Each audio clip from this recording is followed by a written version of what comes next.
دو هزار نها پیداتر از برپرسیارا کۆمەڵایە مالباتên ji Kurdistan li Almanyayê ez berpirsiyara vê komalê me. Yani rastî komala me komala malbatên ji Kurdistan ji bo taybetî ji bo malbatên Kurdistan bo malbatê Kurdî xeber didin. Heçar parçê Kurdistanê hatine diaspora hatine Almanyayê û Berlînê salane yani gorî 30 salî zêdetir e em vê beşê de kar dikin.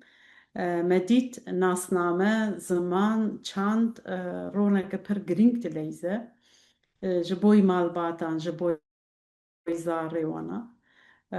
Ji bo wê sedemê 2014 me baxçeyên zarokan yekemîn vekir du zimanî Kurdî û Almanî, Kurmancî û Almanî. Baxçeyên zarokan duyemîn 2018 da me vekir.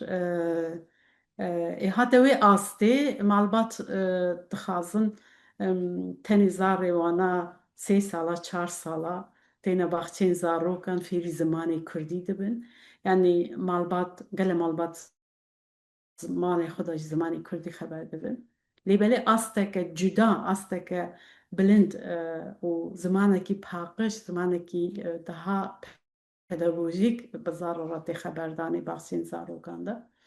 Him bedeviyê malbata bûn eva gelek cara me re neqîş kirin.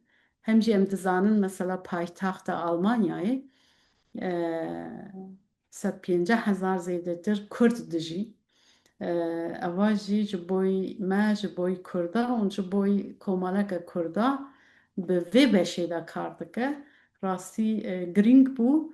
2021 de me dest pê kir em vê proje me amade dikir.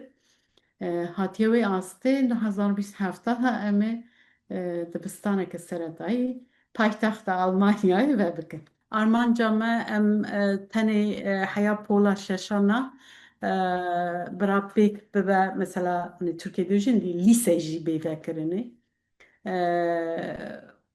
Yani Armanca me ev e taybetî em pêşî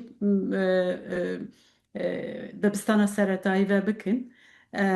Em dixwazin piştekî piçûk dest pê bikin, pir mezin jî ne, piştekî piçûk dest pê bikin. Gav û gav karê xwe berfireh bikin.